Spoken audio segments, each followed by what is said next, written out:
Era già morto da 3 giorni, eppure quella mattina le porte di Valencia si aprirono e lui uscì a cavallo.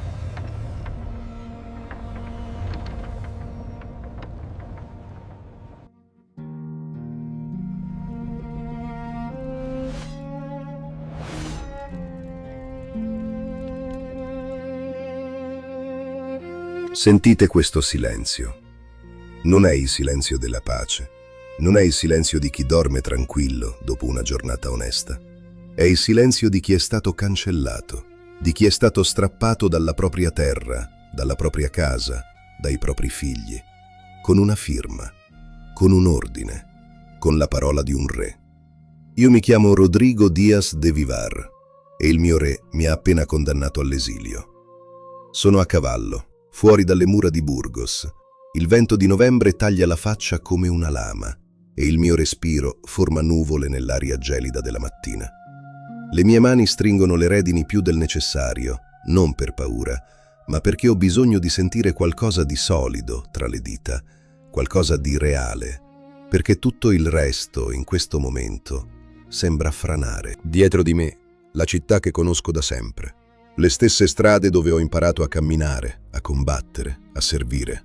Le stesse pietre su cui ho giocato da bambino, su cui ho cavalcato da giovane soldato, su cui ho camminato da uomo fatto.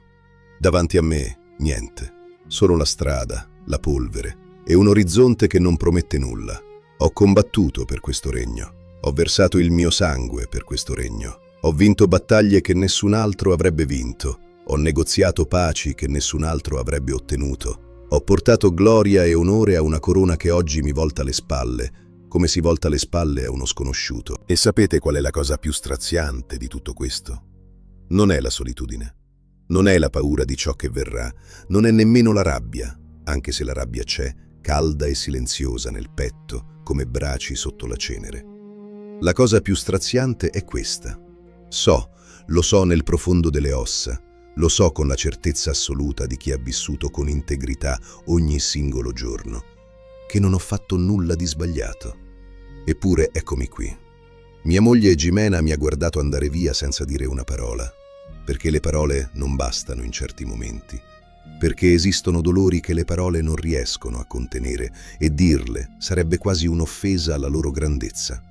I miei figli erano troppo piccoli per capire cosa stava accadendo, ma i loro occhi, quegli occhi spalancati, confusi, spaventati, li porterò con me ogni giorno di questo esilio, ogni notte, ogni alba, ogni battaglia. Con me ci sono 60 uomini, 60 cavalieri che avrebbero potuto restare, che avrebbero potuto scegliere la comodità, la sicurezza, il favore del re. Invece hanno scelto me. Hanno scelto un esiliato, un bandito per decreto reale, un uomo che non ha più terra né titolo. Guardate chi sceglie di seguirvi nei momenti bui e capirete chi siete davvero. Mi hanno tolto tutto, la terra, il titolo, la famiglia, la patria. Mi hanno tolto persino il diritto di chiamarmi Castigliano, io, che sono nato e cresciuto in questa terra, che l'ho difesa con ogni fibra del mio corpo. Ma c'è una cosa che nessun re, nessuna calunnia, nessun editto reale può togliermi: il mio onore. E con quello, solo con quello, vi giuro che rialzerò la testa. Combatterò, vincerò, non per un re che non merita la mia spada, non per una bandiera che mi ha tradito, per me, per Jimena, per i miei figli, per dimostrare che un uomo non vale per la terra su cui cammina, ma per ciò che porta dentro quando gliene tolgono anche l'ultima zolla. Chiamatemi traditore, chiamatemi esiliato, chiamatemi mercenario. La storia, quella vera, dirà chi sono stato davvero, e io ho tutto il tempo per scrivergliela.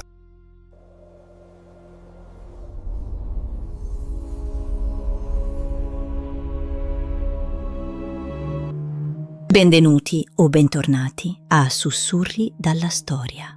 Sono felice, sinceramente felice, di avervi qui, in questo spazio dove il tempo rallenta, dove il rumore del mondo si fa lontano e le voci del passato tornano a parlarci con tutta la loro forza. Se siete nuovi su questo canale, benvenuti. Accomodatevi, rilassatevi. Lasciate andare tutto ciò che avete portato con voi fin qui e permettete alla storia di avvolgervi. Se siete ascoltatori fedeli, se siete tornati anche oggi, grazie. Grazie davvero. Sapete già cosa vi aspetta. Una storia vera, vissuta, capace di emozionare, di far riflettere, di lasciarvi qualcosa anche dopo che le ultime parole si sono spente. Oggi facciamo un salto lungo. Attraversiamo quasi 1000 anni di storia e ci fermiamo nell'XI secolo. Siamo intorno all'anno 1040 e ci troviamo nella penisola iberica. Immaginate un momento questo mondo. Non ci sono confini stabili. Non ci sono nazioni, nel senso moderno della parola. Ci sono regni, piccoli, grandi, potenti, fragili, che si contendono ogni valle, ogni fiume, ogni collina rocciosa. A nord i regni cristiani, Castiglia, León, Navarra, Aragona, ognuno con il proprio re, i propri eserciti, le proprie ambizioni, ognuno convinto di avere il diritto divino di espandersi a spese del vicino. E non di rado si combattono tra loro più ferocemente di quanto combattano i nemici comuni. A sud, un mondo completamente diverso. I regni mori, le taife, governano la parte più meridionale della penisola, con una civiltà per certi aspetti più avanzata, più colta, più raffinata di quella cristiana del nord. Cordova, Siviglia, Granada, Valencia, Saragozza, città dove le biblioteche contengono migliaia di volumi, dove la medicina, la matematica, l'astronomia fioriscono, mentre il resto d'Europa annaspa nell'oscurità medievale. Città dove cristiani, ebrei e musulmani vivono spesso fianco a fianco, in una convivenza tesa ma reale. E in mezzo a tutto questo, nel mezzo di questo mosaico instabile, affascinante, pericoloso, meraviglioso, nasce e cresce uno degli uomini più straordinari che la storia medievale abbia mai prodotto. Un uomo che i suoi nemici mori avrebbero chiamato con rispetto Al-Said, il Signore. Un uomo che i suoi compagni cristiani avrebbero chiamato Campeador, il campione. Un uomo che la leggenda ha avvolto così completamente da renderlo quasi mitico, quasi irreale, quasi troppo grande per essere vero. Eppure fu, prima di tutto e soprattutto, un essere umano di carne e sangue, con amori profondi e ferite che non si rimarginavano facilmente, con dubbi e certezze, con momenti di gloria assoluta e momenti di buio totale. Il suo nome era Rodrigo Díaz de Vivar. Noi lo conosciamo come El Cid. Questa è la sua storia.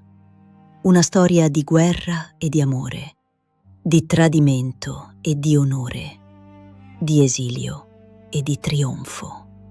Una storia che inizia in un piccolo villaggio di Castiglia e finisce, o meglio, non finisce mai davvero, sulle rive del Mediterraneo. Mettetevi comodi, respiriamo insieme e andiamo. Rodrigo nasce intorno all'anno 1043 a Vivar, un piccolo villaggio a pochi chilometri da Burgos, nel cuore pulsante del Regno di Castiglia. Non è di sangue reale. Non è figlio di un grande signore feudale il cui nome risuona nelle cronache di corte. È figlio della piccola nobiltà, quella che non brilla nei banchetti del palazzo, ma che costituisce la vera spina dorsale di qualsiasi regno che voglia sopravvivere più di una generazione. Suo padre, Diego Lainez, è un cavaliere rispettato, non famoso, non ricco, ma rispettato. che in quell'epoca è spesso la cosa più preziosa che un uomo possa essere. È un uomo d'arme che conosce il valore della disciplina, dell'obbedienza, dell'onore inteso non come parola vuota, ma come pratica quotidiana. È lui il primo maestro di Rodrigo.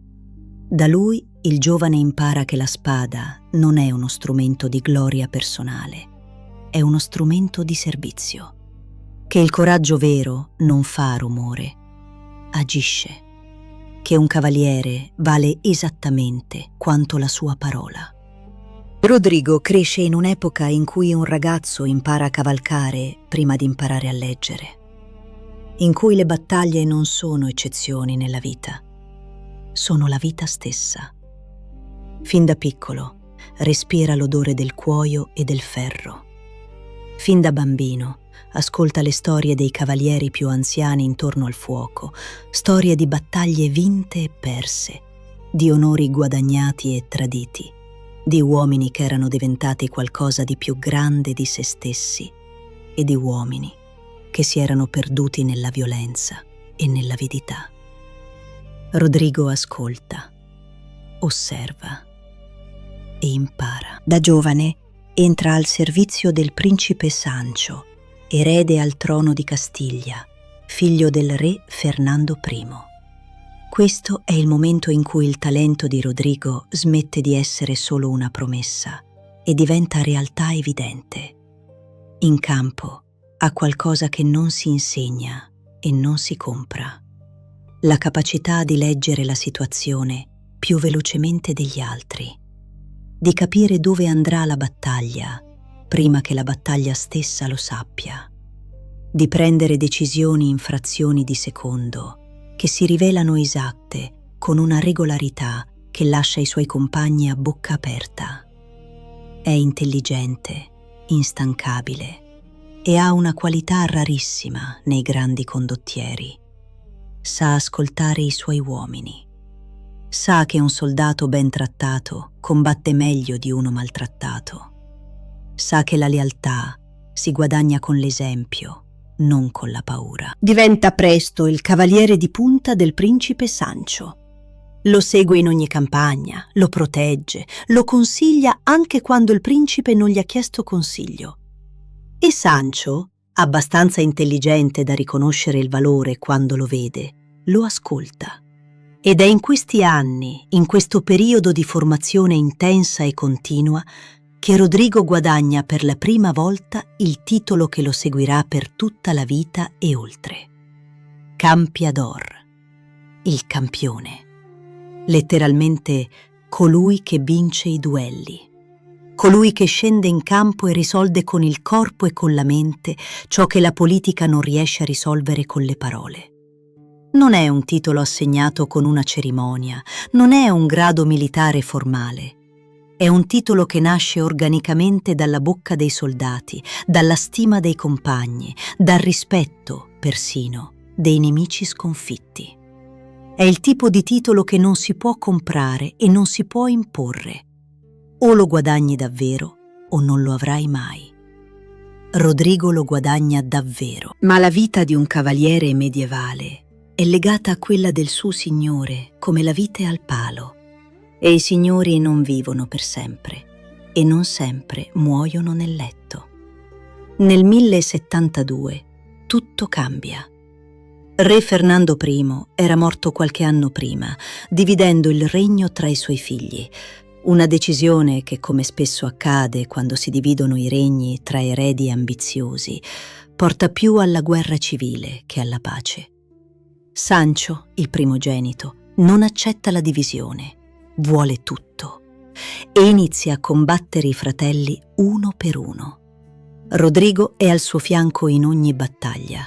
Lo segue anche quando la causa diventa moralmente ambigua, perché questo è ciò che significa lealtà in quell'epoca.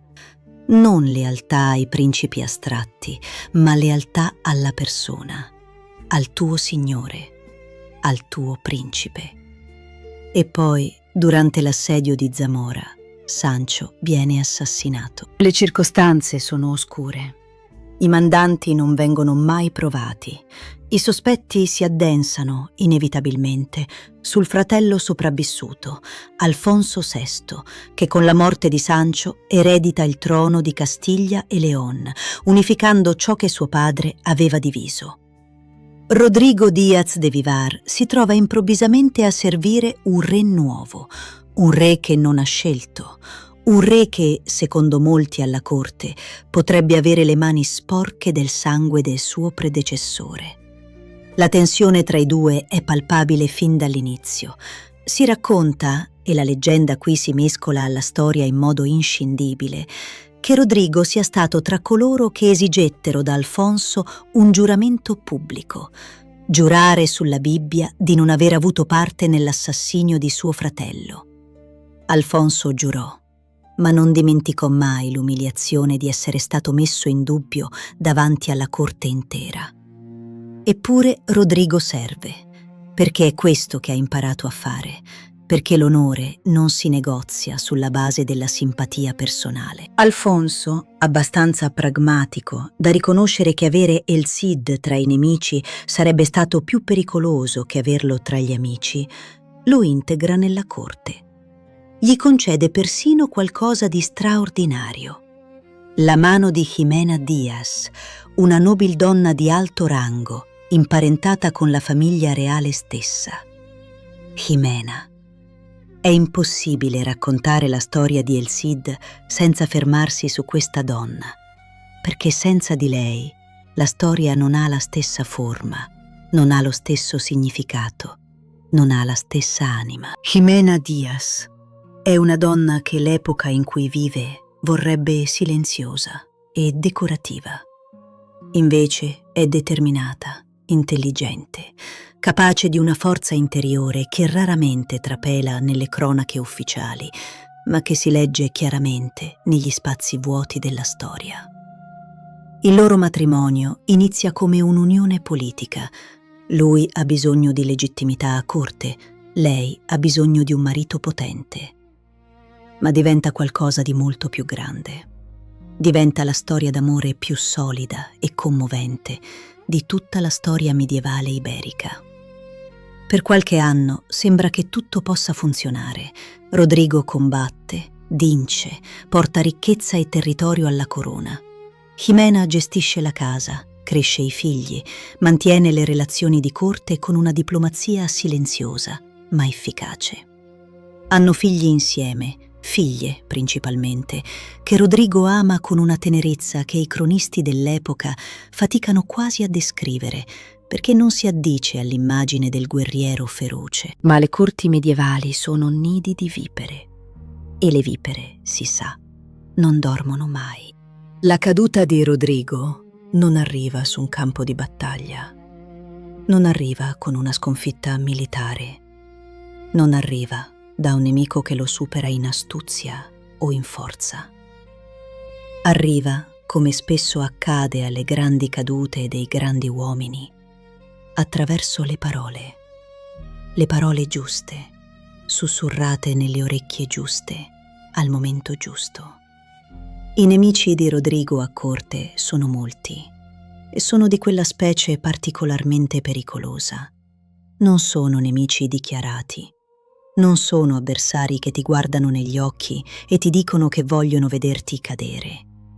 Sono sorridenti, sono cortesi, sono presenti ai banchetti, alzano il calice in tuo onore, ti chiamano amico davanti al re.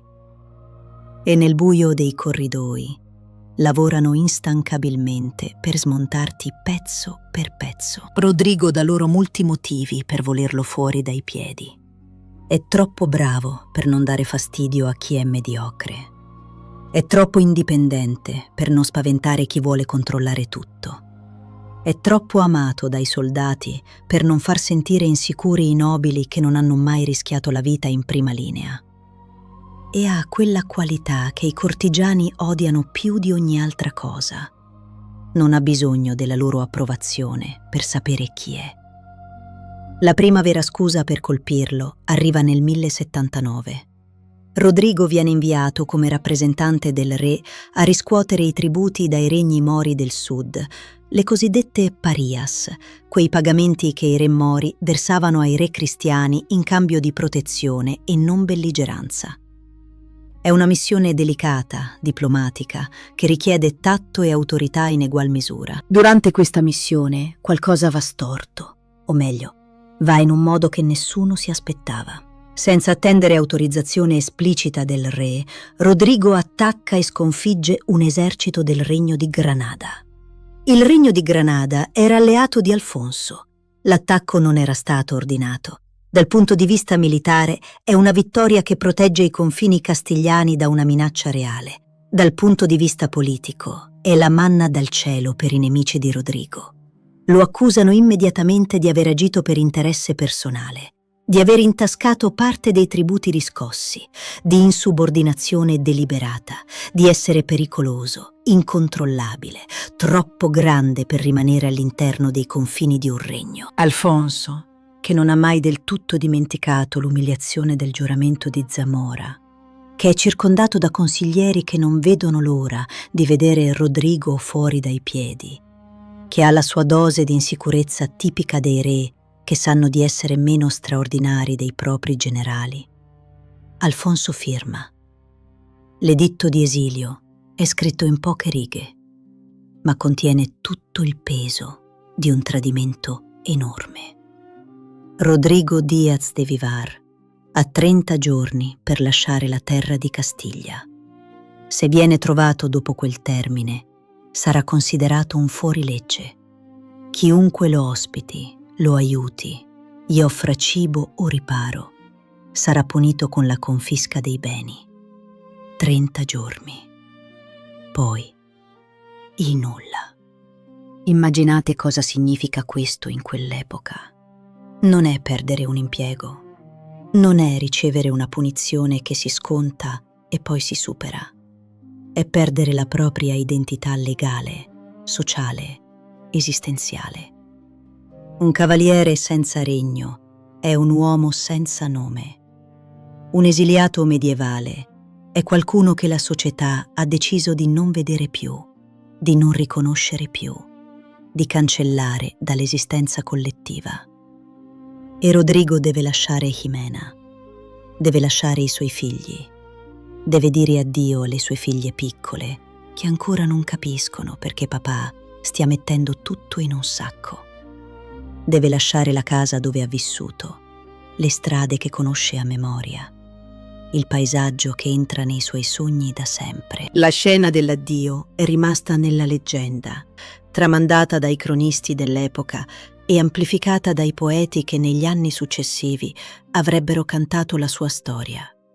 Si racconta che Rodrigo non versò lacrime davanti ai suoi uomini, che rimase in sella, dritto, lo sguardo fermo all'orizzonte, come se stesse guardando già oltre il presente verso ciò che sarebbe venuto.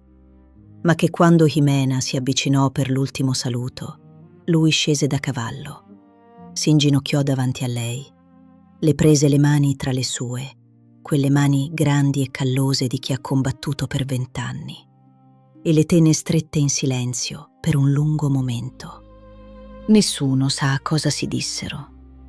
Nessun cronista era abbastanza vicino o abbastanza coraggioso da trascrivere quelle parole. Ma chi era presente racconta che quando Rodrigo rimontò a cavallo e si allontanò, Jimena non si mosse.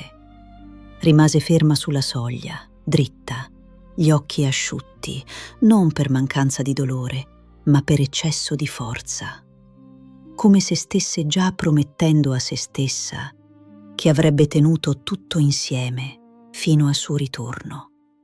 Con Rodrigo, nell'esilio, scelgono di seguirlo una 60 di cavalieri fidati, una piccola schiera, in termini militari quasi niente, ma ogni singolo uomo di quella 60 poteva essere rimasto. Ogni singolo uomo aveva scelto liberamente di seguire un esiliato invece di restare al sicuro sotto la protezione del re. Rodrigo guarda questi uomini e capisce qualcosa che non dimenticherà mai. Non è solo. Non è stato completamente abbandonato. E fin quando un uomo ha qualcuno disposto a seguirlo nel nulla, il nulla non è poi così totale. Ma dove vanno? Cosa fanno? Il confine castigliano è alle spalle. Davanti c'è un mondo che non li conosce, che non gli deve niente, che non ha motivi particolari per fidarsi di un cavaliere in esilio con 60 uomini al seguito. Rodrigo guarda il mosaico della penisola iberica con gli occhi di chi ha imparato a trovare opportunità dove altri vedrebbero solo difficoltà. A est, i regni mori di Saragozza, regni ricchi, potenti, sempre in conflitto con i vicini, regni che hanno bisogno di bravi combattenti e non hanno motivi ideologici per rifiutare i servizi di un cristiano se quel cristiano sa fare il proprio lavoro meglio di chiunque altro. Rodrigo bussa alle porte di Saragozza e tutto cambia di nuovo. Il re moro di Saragozza, al-Muqtadir, è un uomo pragmatico. È circondato da nemici. A nord i regni cristiani, a est il regno di Aragona, a ovest altri regni mori rivali. Ha bisogno di qualcuno capace di organizzare la difesa del suo regno con intelligenza e determinazione. Quando gli viene presentato Rodrigo Díaz de Vivar, el Campeador, il cavaliere castigliano che ha vinto ogni battaglia in cui ha combattuto e che ora è disponibile per chiunque sappia apprezzarlo, non esita a lungo. Il contratto è semplice. Rodrigo combatte per Saragozza, Saragozza paga e protegge i suoi uomini. E così inizia uno dei capitoli più affascinanti, più controversi, più umanamente ricchi di tutta la storia medievale. El Cid, il campione cristiano, l'uomo che ha giurato fedeltà a un re cristiano e ne è stato tradito, combatte per un re musulmano. Pensate a cosa significa questo nell'XI secolo. In un'epoca in cui l'identità religiosa e l'identità politica sono praticamente la stessa cosa, in cui essere cristiano significa appartenere a un mondo e essere musulmano significa appartenere a un altro, in cui la riconquista cristiana della penisola, è presentata come una guerra santa, come un dovere morale oltre che politico. Rodrigo attraversa questa linea senza apparente esitazione. Non si converte, non rinnega la sua fede, non abbandona le sue preghiere cristiane, non adotta le usanze islamiche. Rimane ciò che è, anche in mezzo a un esercito che prega verso la Mecca. E lo fa con una naturalezza, una sicurezza di sé, una mancanza di angoscia identitaria che è quasi impossibile da trovare in quell'epoca. Com'è possibile? Come fa un uomo del Medioevo, cresciuto in un mondo rigidamente diviso tra noi e loro, a muoversi con questa libertà? La risposta, forse, sta nel fatto che Rodrigo ha un codice morale proprio. Un codice che precede e supera qualsiasi appartenenza politica o religiosa. L'onore, per lui, non è una proprietà di un gruppo, è una qualità individuale. Un uomo vale per come si comporta, non per quale Dio prega. E questo lo rende capace di vedere e riconoscere il valore negli altri, indipendentemente da quale parte stiano. È una visione straordinariamente moderna in un uomo vissuto 1000 anni fa.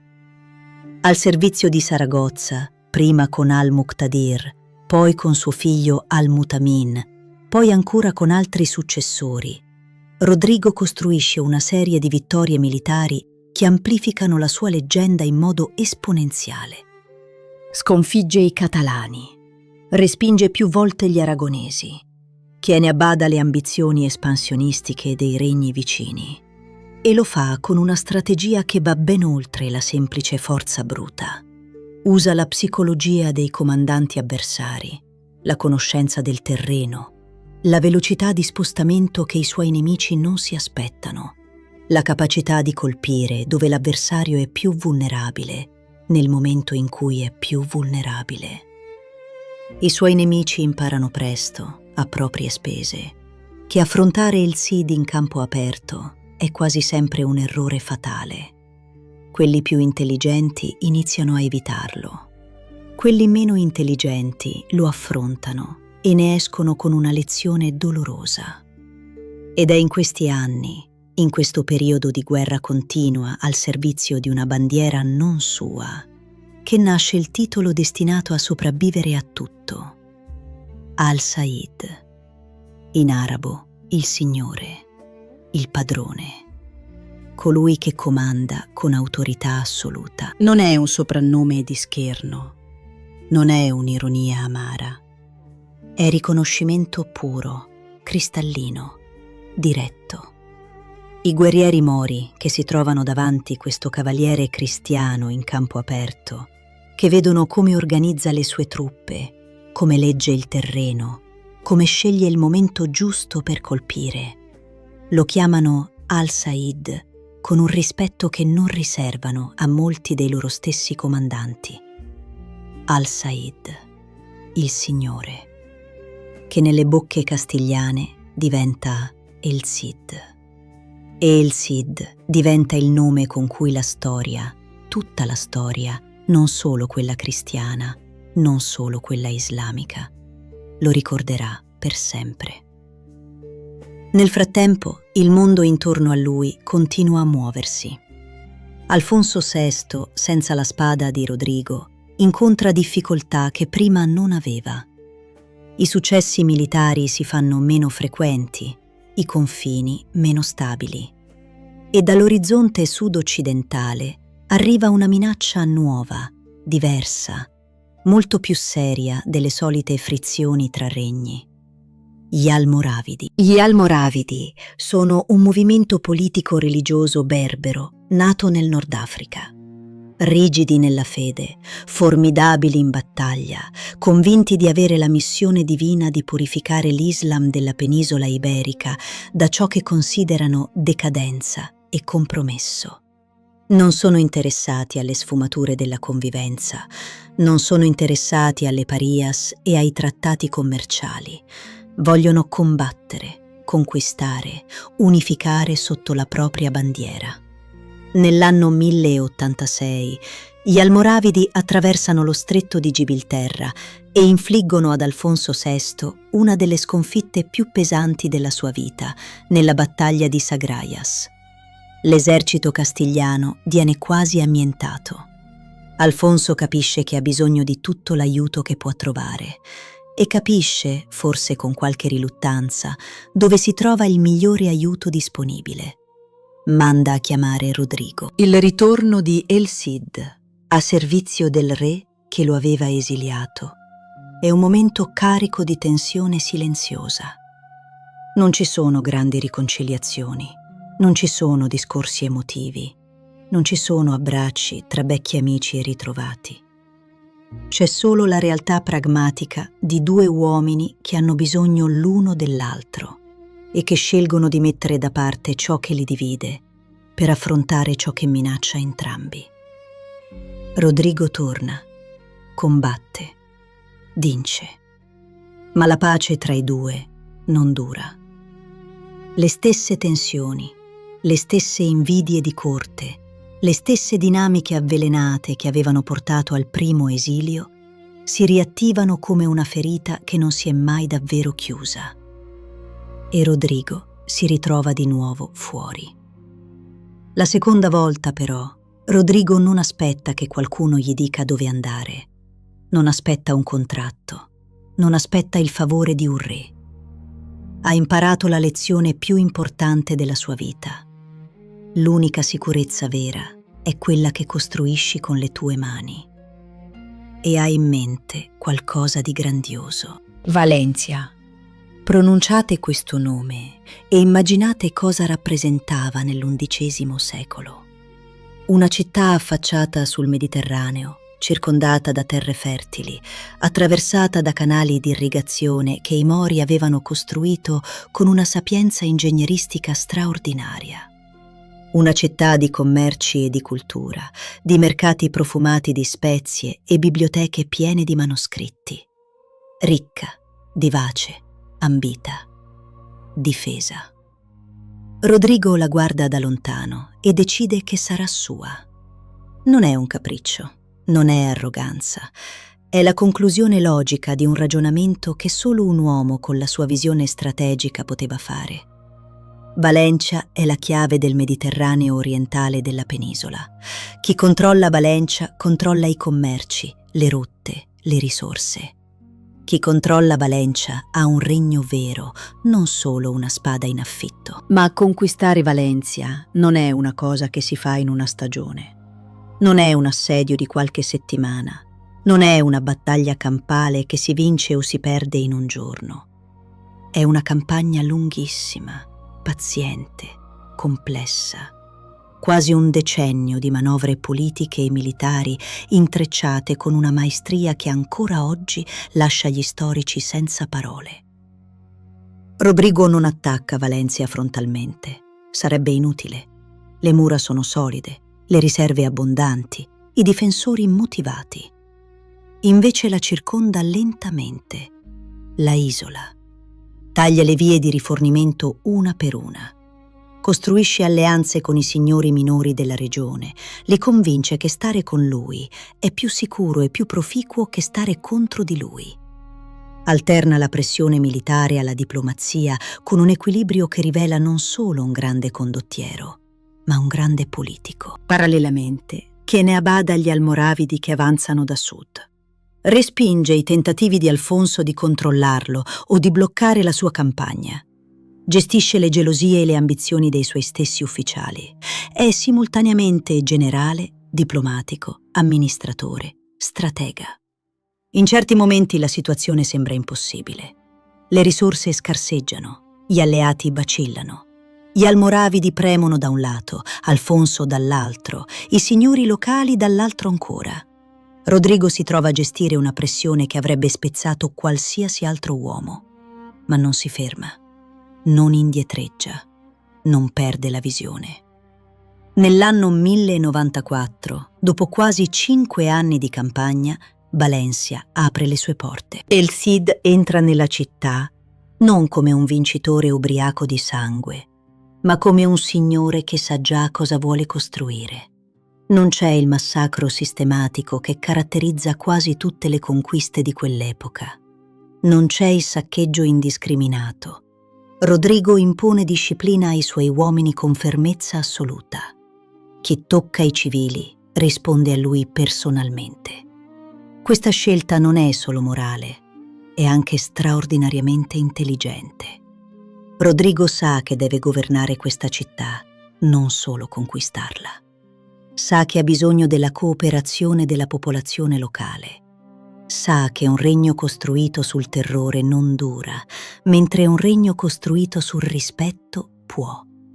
Valencia diventa il suo capolavoro. E la prima cosa che fa, dopo aver assicurato la città e stabilito il suo controllo, è mandare un messaggio a Jimena. Jimena, che lo ha aspettato per anni. Anni in cui ha cresciuto le loro figlie praticamente da sola. Anni in cui ha mantenuto la dignità della famiglia nei momenti in cui tutto sembrava perduto, in cui l'uomo che amava era un esiliato bandito da re e terre, in cui chiunque altro avrebbe potuto cedere alla disperazione o alla rassegnazione. Jimena non ha ceduto. Jimena ha aspettato. E quando il messaggio arriva: vieni a Valencia, il tuo posto è qui. Jimena raccoglie le figlie, prende ciò che è necessario e si mette in viaggio. L'arrivo di Jimena a Valencia è uno dei momenti più belli e umani di tutta questa storia. I cronisti che lo descrivono usano parole insolite per l'epoca, parole che parlano di emozione, di tenerezza, di gioia che non ha bisogno di essere nascosta dietro la maschera del guerriero invincibile. Si dice che quando Rodrigo vide Jimena avvicinarsi attraverso le porte della città, smontò da cavallo senza dire una parola. Andò verso di lei a piedi, attraversando la piazza sotto gli occhi di centinaia di uomini, e la abbracciò, forte, a lungo, senza preoccuparsi di apparire forte o invulnerabile o degno della sua leggenda. In quel momento El Cid non era il campione, non era il signore, non era la leggenda. Era solo un uomo che aveva ritrovato la persona senza cui tutto il resto, le battaglie vinte, le città conquistate, i titoli guadagnati, non aveva senso completo. Governano Valencia insieme per quasi 6 anni. Sono forse gli anni più sereni della vita di Rodrigo. Costruisce, organizza, amministra con la stessa attenzione meticolosa che mette nelle campagne militari. Garantisce la libertà religiosa alle comunità musulmane della città. Mantiene le strutture amministrative locali che funzionano, introduce magistrati, regola i commerci, gestisce i rapporti con i regni vicini con una sapienza diplomatica che non ha nulla da invidiare ai grandi statisti di qualsiasi epoca. Ma il tempo non è infinito e il corpo di un uomo che ha combattuto per 40 anni porta dentro di sé tutte quelle battaglie, anche quando la mente non le conta più. Nel 1099, durante l'ennesimo scontro per difendere il suo regno dagli Almoravidi, che non smettono mai di premere, Rodrigo si ammala gravemente. Le fonti storiche non concordano sui dettagli. Una ferita infettata, una malattia contratta durante una campagna estiva, l'accumulo di decenni di sforzo fisico straordinario. Qualunque sia la causa, la sua salute decade rapidamente e inesorabilmente. Il 10 luglio del 1099, El Cid muore a Valencia. Ha 56 anni. Ha vissuto almeno 3 vite in una. Ha combattuto per re cristiani e re mori. Ha perso tutto e ha riconquistato tutto. Ha costruito un regno con le proprie mani in una terra che non era la sua. Ha amato una donna con una fedeltà che attraversa i secoli. Ma la storia non finisce qui. No. Con la morte di Rodrigo, la leggenda non si chiude, si apre. Jimena si trova improvvisamente sola a governare una città assediata. Gli Almoravidi, saputa la morte del loro nemico più temuto, intensificano gli attacchi. La situazione è disperata. Alfonso, lo stesso Alfonso che aveva esiliato suo marito 2 volte, invia finalmente truppe in soccorso. Ma la città è militarmente intenibile senza il Cid. La decisione viene presa. Valencia deve essere abbandonata. Ma Jimena non vuole lasciare Valencia nelle mani degli Almoravidi così com'è. Prima di andare, prende una serie di decisioni che testimoniano chi era questa donna. Non solo la moglie di un eroe, ma una figura storica a sé stante. Fa imbalsamare il corpo di Rodrigo con cura assoluta. Lo fa vestire nella sua armatura migliore, quella che aveva indossato nelle sue battaglie più grandi. Lo fa legare a Babieca, il suo cavallo di guerra leggendario, lo stallone grigio che aveva cavalcato per 20 anni e che sembrava capire ogni suo comando, come se i due condividessero un'unica mente. E secondo la tradizione, una tradizione che i cronisti dell'epoca riportano con una vividezza che fa pensare a testimonianze dirette, El Cid cavalca un'ultima volta. Il cadavere del campeador, dritto in sella, in armatura, alla testa dei suoi uomini, esce dalle porte di Valencia nella luce dell'alba. Gli Almoravidi, vedendo quella figura, si dispersero. Il panico si diffuse tra le loro file come fuoco nella paglia secca. Credettero di vedere qualcosa di impossibile, un guerriero che non potevano uccidere perché era già morto, un nemico che tornava dall'aldilà per combatterli ancora. Che sia accaduto esattamente così, nei dettagli precisi che la leggenda tramanda, la storia non può dirlo con assoluta certezza. ma dice qualcosa di profondissimo sul potere di un nome, sul peso di una reputazione costruita in una vita intera. Anche da morto, El Cid era capace di cambiare le sorti di una battaglia. Jimena porta il corpo di Rodrigo a Burgos, nella terra che lo aveva esiliato. Quella stessa terra che un giorno, troppo tardi come quasi sempre accade, avrebbe riconosciuto di aver cacciato il suo uomo più grande. Eccomi qui. Alla fine di tutto, eccomi qui. Non so quanti di voi abbiano mai perso tutto in un giorno solo. Non so quanti abbiano sentito il peso di un tradimento che non si meritavano, la freddezza di una strada sconosciuta davanti, il silenzio di una casa che non esiste più alle spalle. Io sì, l'ho vissuto, l'ho attraversato e sono ancora in piedi. Non ve lo dico per vantarmi, ve lo dico perché voglio che capiate una cosa sola, quella che porto con me come si porta una cicatrice. Non è la caduta a definire un uomo, è ciò che fa dopo. Io sono caduto 2 volte. Mi hanno tolto la terra, il titolo, la famiglia. Mi hanno chiamato traditore quando ero il più fedele.